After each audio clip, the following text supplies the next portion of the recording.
I got a chance to take a look at Netflix new series this weekend, Hemlock Grove, and I had originally planned to watch a couple of episodes, see what I thought, and it basically wound up becoming an entire weekend project. I had a busy weekend, just doing other stuff, daily life stuff, so when I wasn't doing stuff, I was pretty much just glued to my computer screen. It was a really great show. I enjoyed it. It does have some supernatural elements, although it's not cheesy in the sense that you would expect maybe Buffy the Vampire Slayer. So it did have a bit of cheesiness, but they played it straight. They didn't ham it up too much. So it's basically just a small town. Everyone carries somewhat of a dark secret. And what sets up the whole premise for the story is some girl is brutally murdered, and you have a woman who was sent from a secret order to come and find out or collect this creature that murdered the girl. In a sense, you would think it's somewhat along the lines of maybe Twin Peaks, except in this sense, no one really cares about Laura Palmer. They just want to get who killed her. So there is no mystery about any of the girls. It's more the secret of the townspeople. And there are two, I guess, major families that the story does touch on. You have the Godfreys, who are wealthy, well-to-do people, the mother Olivia, who is a single mother, her son Roman, and then the younger sister Cheryl, who has somewhat of a, I would say maybe somewhat of a handicap. She cannot speak, her hands are bound, you really don't know what the deal is there. She does walk around with a phone, an iPhone, as an assisted speaking device. And we also do have a second family, the Romanskys, which are gypsies, I guess you could say.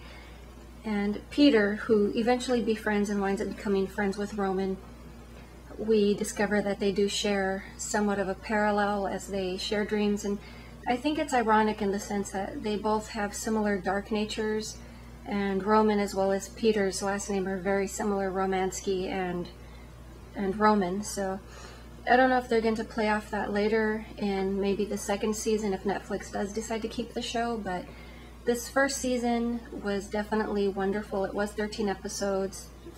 I think it was great. You do have a lot of dark and occult stuff going on, but like I said, it's not done cheesy. They pretty much just keep it on the level. In episode 2, they do introduce a pretty awesome transformation scene. Anybody who's already seen or heard about the show, I'm pretty sure you guys already know what I'm hinting at, but I'm trying to not give too much detail for anyone who hasn't heard too much about it and still wants to check it out, so I don't want to ruin too much. But the transformation scene, and I guess I am going to spoil it a bit here, does remind me a lot of An American Werewolf in London. It does seem to pay homage to a bit of the scenes, especially the bit with the hand stretching. They do take it in a different turn as well, so it's not completely, you know, just latex and, you know, animatronic, but the completed transformation is just very cool in itself. So throughout the season, we do gradually uncover secrets about the majority of the characters, and I believe it's the first season we actually get our first backstory roughly about 24 minutes into the first episode. It's very story, very narrative heavy. They don't rely on gore or effects. They're not there for shock factor. It's actually a very strong, very solid story, great storytelling. I believe the first episode was directed by Eli Roth. It's also executive produced by him, the entire series.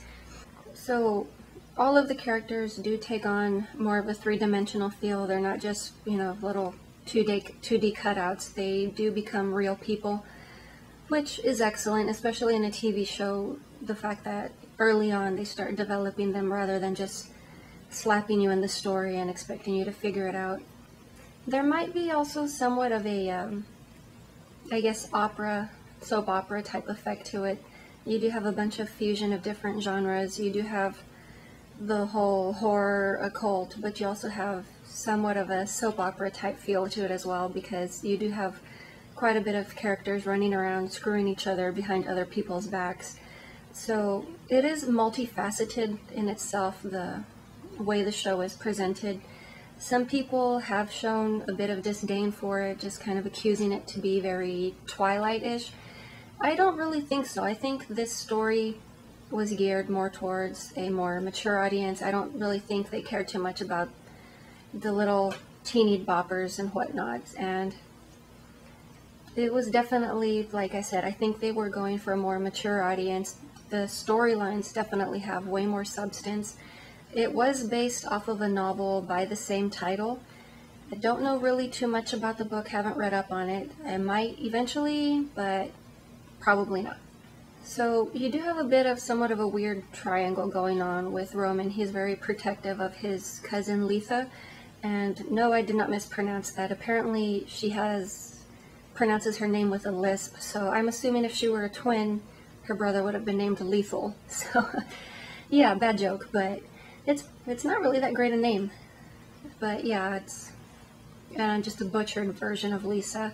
I've never heard the name, so I should probably just quit while I'm ahead. But he's very protective of his cousin, but it kind of leads to and gives you an idea of maybe his intentions with her are just a bit maybe on the obscene side, although it's left to the audience to read between the lines. You really don't know for sure. Eventually, Letha and Peter do develop a bit of a romance, and they do go out of their way to hide it from Peter. In the final episode, Letha is basically removed from the series. It's not for certain if it's a permanent change or if this is just a temporary thing done for dramatic effect, but in all honesty, I don't feel bad for her. She was a slut.